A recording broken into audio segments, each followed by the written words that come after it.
Hey, my name's Salvatore Ciorda. I'm owner of Plumbing Pros LLC, and welcome to the Pipe Dreams podcast. I'm here with my co-host. Introduce yourself.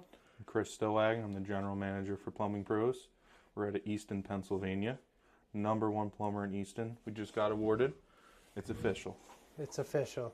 So our first topic is going to be the struggle of dealing with employees. So one of the biggest issues we face with trying to scale this company, I really believe that we have excellent procedures, excellent systems in place, but hiring, firing. We deal with employees who complain about hourly wages. They complain about working not enough hours, complain about working too many hours.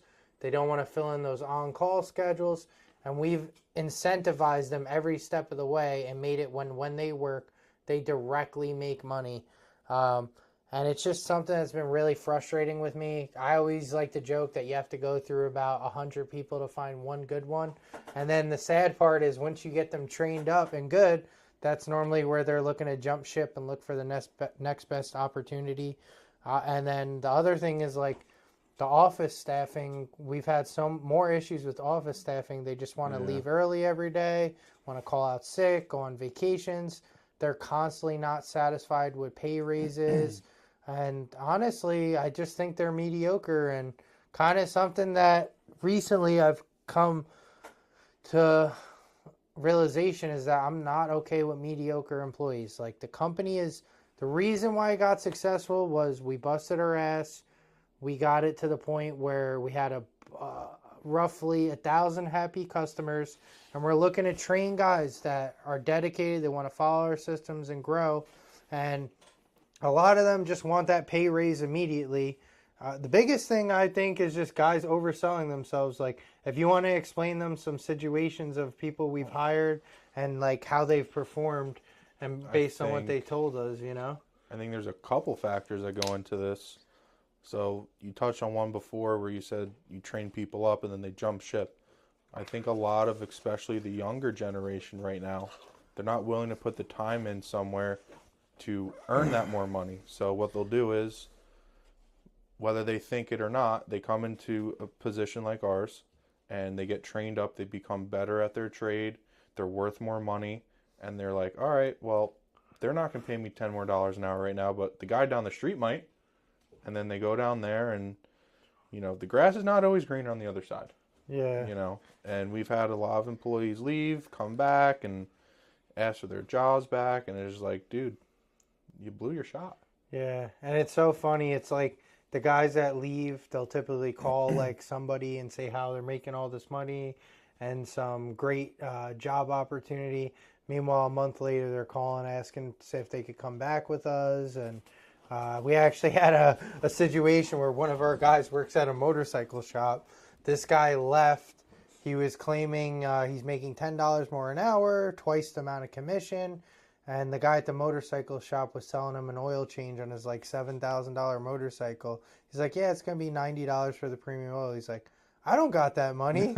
So it's like we're hearing it from both ends. Like they're telling us they're making all this money, but then honestly, I think a lot of them just lie and they want to make it seem like they're making $45 an hour with 6% commission. And these are guys that I wouldn't even consider a one-year apprentice, like based on the standards that my dad held me to. Like you should be able to draw blueprints and roughen an entire home if you're going to consider yourself a plumbing mechanic. Like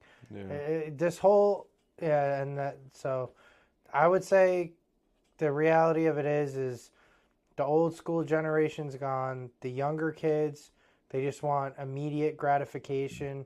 They don't want to work. Yeah, and you got to do something for 10,000 hours, 10 years, every day. Listen, if you work 7 days a week, you could drop that down to 6 years, you know. They don't want to do that. They're like, I'm struggling with money. Hey, do you want to cover Saturday or you want to cover Sunday? And I just think that whole concept of work-life balance, like, yeah, it's great. You want a work-life balance, but you also have to make sure you're financially stable.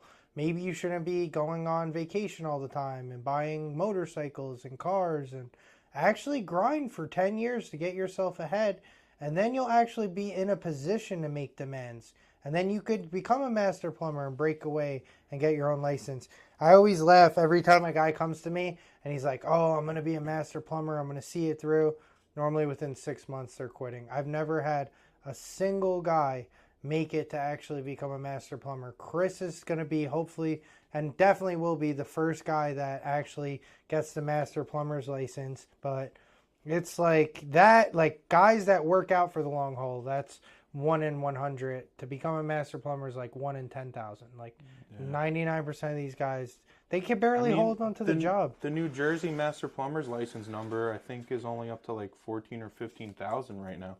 And that's not total right now. That's since they started the license until now. They're only up to like 15,000. Yeah. So, I mean, considering how, granted, plumbing is a hard trade to find workers in right now, but you're telling me since they started the whole license process, only 15,000 people have gotten the master license in New Jersey? That's pretty crazy. And in the city of Easton, where I have the master plumber's license, I know they started in the early 90s. I'm number like 211. That's even crazier. Yeah, honestly. it's just like these guys have no drive. Everyone says they want to do it. They want to make big money, but half of them aren't even smart enough to study and read the book, or let alone put the effort into doing it. Just to get them to show up to work is hard enough. So that's kind of our thing, and what we do different than the big companies is we want you to actually be a good plumber. We're not just all about sales. We want the full package. Great customer service, being able to make happy customers, get 5-star reviews. We have 600 and I think 30 something 5-star reviews right now, and we've only been in business 3.5 years, and we're competing with companies that have been in business 120 years that have like similar reviews to maybe 1,000 more than us. And it's just, I mean, we meet business owners constantly that have been in business longer than us.